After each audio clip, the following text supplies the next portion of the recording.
Ya, Bismillah. Assalamualaikum warahmatullahi wabarakatuh. Waalaikumsalam warahmatullahi wabarakatuh. Perkenalkan, kami dari kelompok UTS kelompok 4 ingin mempresentasikan tentang proyek UTS pemrograman back-end. Baik, profil tim pengembang saya Haidar Aun Rahman dari Teknologi Informasi. Saya Terus, Saifil Munzilin dari Teknologi Informasi. Saya Ahmad Ridho Kamaludin dari Informatika.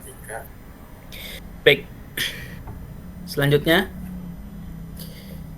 saya akan menjelaskan tentang arsitektur sumber data. Kita menggunakan API Factory Public, integrasi REST API untuk penyajian data real time. Terus akses data komprehensif, gambar, deskripsi, dan harga.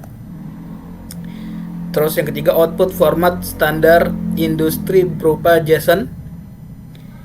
Terus yang keempat, library request Python sebagai jembatan utamanya. Stack teknologi, fondasi teknis yang digunakan untuk membangun ekosistem backend.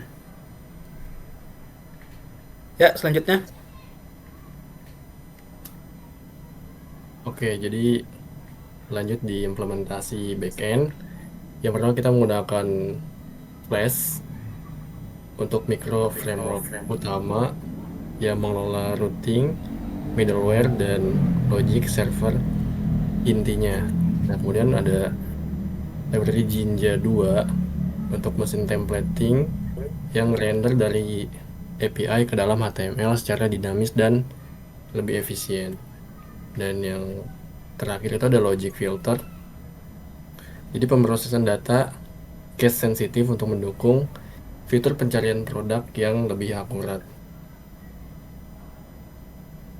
Scroll. Yang selanjutnya ada di kapabilitas sistem. Yang pertama itu ada pengolahan data yang dinamis, jadi sistem itu secara otomatis mengambil minimal 10 data produk dari endpoint eksternal tanpa harus melakukan hard coding. Kemudian ada responsivitas card, jadi data itu ditampilkan dalam card layout yang menyesuaikan dengan berbagai resolusi layar mobile dan juga desktop menggunakan pendekatan grid.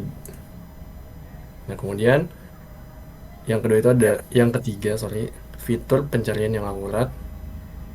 Jadi filter produk berfungsi dengan sangat akurat menggunakan algoritma pencarian string pada backend.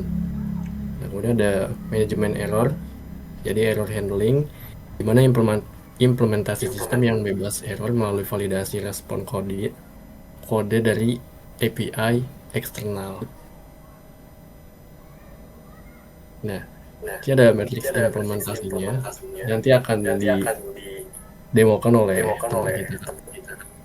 Jadi 10 produk itu berhasil terambil dan ketika dites untuk pencurian itu 100% akurat.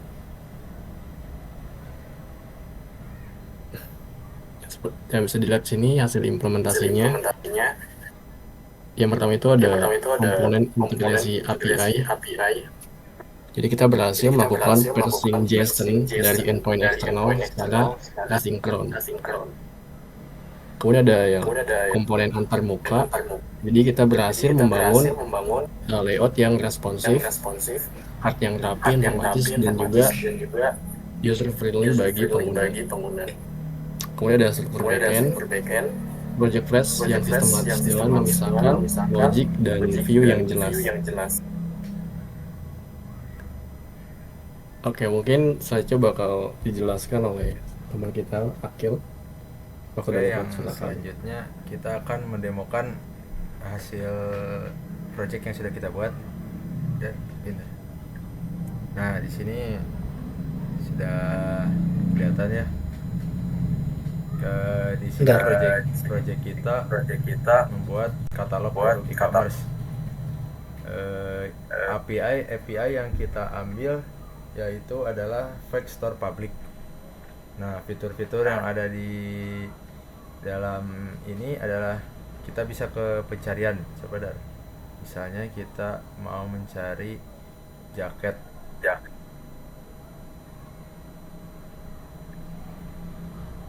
Nah, ketika dicari lah muncul berbagai jaket-jaket yang tertera di dalam API Vector Public.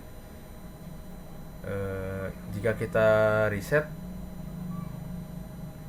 maka si pencariannya itu kembali lagi dari awal, mereset ke awal tadi.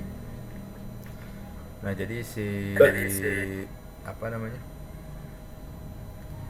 si fungsi-fungsinya sudah ada ya, kayak tadi yang disebutkan oleh teman kita yang responsive card, fitur pencarian akurat sudah benar-benar ada di dalam project yang kita buat. Oke, mungkin cukup sekian presentasi dari kelompok kami. Kurang lebihnya mungkin kita minta maaf, ada salah kata kita minta maaf. Wabillahi taufiq wal hidayah. Wassalamualaikum warahmatullahi wabarakatuh. Waalaikumsalam warahmatullahi wabarakatuh.